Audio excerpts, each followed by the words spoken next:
Hello everyone. आज हम अपना एक नया चैप्टर स्टार्ट कर रहे हैं क्लास 11th का, जो कि है आपका रेक्टिफिकेशन ऑफ एरर्स। मतलब आपने जो भी गलतियां की हैं उनको क्या करिए, सुधारिए।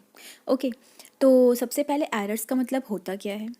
देखिए, वो सारी मिस्टेक्स जो कि एक अकाउंट्स के क्लर्क ने इनोसेंटली कर दी हो या फिर इग्नोरेंस से कर दी हो, कोई भी गलती, ठीक है, उसने जानबूझ के वो गलती ना की हो, या फिर जो आप अकाउंटिंग प्रिंसिपल्स को फॉलो करके हमें जो भी एंट्री करना चाहिए हम उन प्रिंसिपल्स को फॉलो करना ही भूल गए हो, ठीक है, इग्नोर कर दिया हो हमने उन प्रिंसिपल्स को, तो उनसे क्या हो जाती है, गलतियां हो जाती हैं। जैसे कि आपको कोई अकाउंट को डेबिट करना था, आपने उसको क्रेडिट कर दिया, आपको अमाउंट कुछ और लिखना था, आपने कुछ और लिख दिया, तो ये हो जाते हैं errors. Okay, all those mistakes, वो सारी mistakes which are committed by the account clerk innocently, जो कि एक अकाउंट क्लर्क इनोसेंटली कर दे, या फिर इग्नोरेंस ऑफ अकाउंटिंग प्रिंसिपल्स से कर दे, या फिर केयरलेसनेस से कर दे, उसको हम बोलते हैं एरर्स।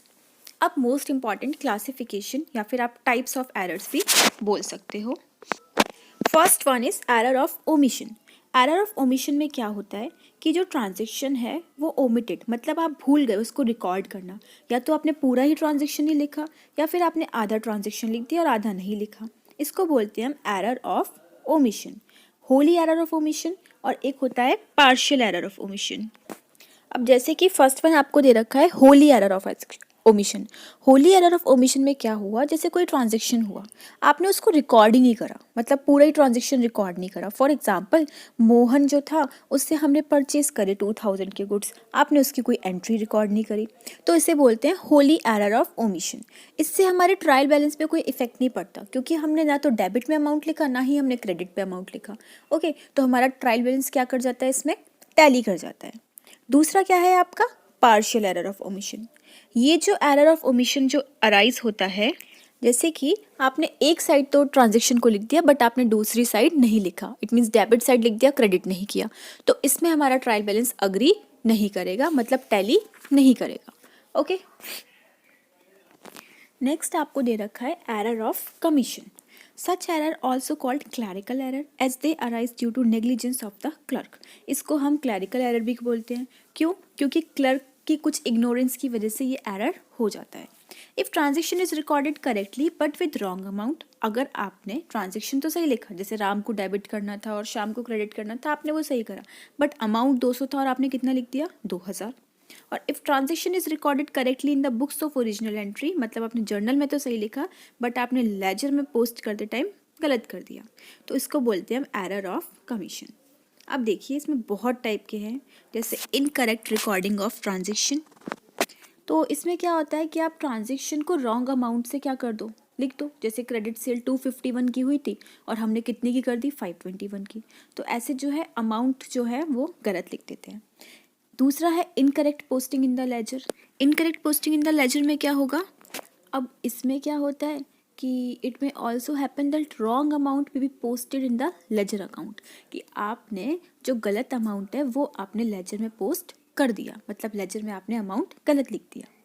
इनकरेक्ट पार्शियल एरर, इसमें क्या है कि जो ट्रांजेक्शन जो है वो करेक्टली रिकॉर्ड कर दिया आपने जर्नल और सब्सिडरी बुक में, बट आप उसको पोस्टेड कर रहे थे रॉन्ग साइड पे पोस्ट कर दिया आपने, या फिर रॉन्ग अमाउंट से पोस्ट कर दिया आपने, तो उससे क्या हो जाएगा कि ट्रायल बैलेंस में अफेक्ट शो होगा। नेक्स्ट आपको दे रखा है इनकरेक्ट टोटलिंग और बैलेंसिंग। आपने टोटल करने में कोई मिस्टेक कर दी, आपने कैरी फॉरवर्ड करने में मिस्टेक कर दी, आपका अमाउंट रहता 1250, आपको कैरी फॉरवर्ड करना था और आपने लिख दिया 1520, और आपने recording of a transaction to one side only, आपने सिर्फ एक ही साइड ट्रांजेक्शन को रिकॉर्ड करा, दूसरी साइड रिकॉर्ड ही नहीं करा, तो ये सब किस में आ जाएंगे, आपके एरर ऑफ कमीशन में। नेक्स्ट आपको दे रखा है एरर ऑफ डुप्लीकेशन। डुप्लीकेशन में क्या होता है कि जो आप एंट्री कर रहे हो ट्रांजेक्शन की, उसको आपने ट्वाइस, मतलब 2 बार रिकॉर्ड कर दिया बुक्स ऑफ ओरिजिनल एंट्री में, और 2 बार ही आपने लेजर में उसको पोस्ट कर दिया, तो इसे बोलते हैं error of duplication. For example, जैसे आपने गुड्स सोल्ड करे मोहन को, ठीक है, तो आपने उसको कैश बुक में भी लिख दिया, आपने उसको सेल्स बुक में भी लिख दिया, तो ये ट्वाइस एंट्री हो गई, इसे बोलते हैं हम error of duplication. Next one is compensating error. Next आपको दे रखा है कंपनसेटिंग एरर में क्या है कि if the effect of one error is neutralised by the effect of another error. जैसे कि एक गलती हो और दूसरी भी गलती हो, बट दोनों गलती एक दूसरे से न्यूट्रलाइज हो जाए, ख़त्म हो जाए और वो ट्रायल बैलेंस जो है वो बराबर हो जाए। फॉर एग्जांपल, जो हमारी सेल्स बुक है वो तो ₹10 से कम दिखा रही है, बट जो हमारी परचेज बुक है वो ₹10 से हमें ज़्यादा दिखा रही है, तो इनसे इफेक्ट क्या हो गया, ये न्यूट्रलाइज हो गया। ठीक है, तो इसे बोलते हैं हम compensating error. Last one is error of principle. Error of principle कब होता है, जब आपके जो फंडामेंटल प्रिंसिपल्स हैं आप उनको वॉयलेट कर रहे हो, मतलब आप उनको फॉलो नहीं कर रहे, बिना उनको फॉलो किए आप ट्रांजेक्शन्स को कर रहे हो। ठीक है, तो इसे भी बोलेंगे हम एरर ऑफ प्रिंसिपल। ओके, तो यहाँ पर आपके ये एरर्स खत्म होते हैं। होप आपको समझ में आया होगा। नेक्स्ट वीडियो में हम इस पे बेस्ड न्यूमेरिकल को स्टार्ट करेंगे और क्वेश्चंस को समझेंगे। अगर आपको वीडियो अच्छा लगे तो प्लीज़ चैनल को सब्सक्राइब कीजिएगा और वीडियो को लाइक कीजिएगा और अपने फ्रेंड्स के साथ शेयर कीजिएगा। Thank you for watching. Till then, bye bye, take care.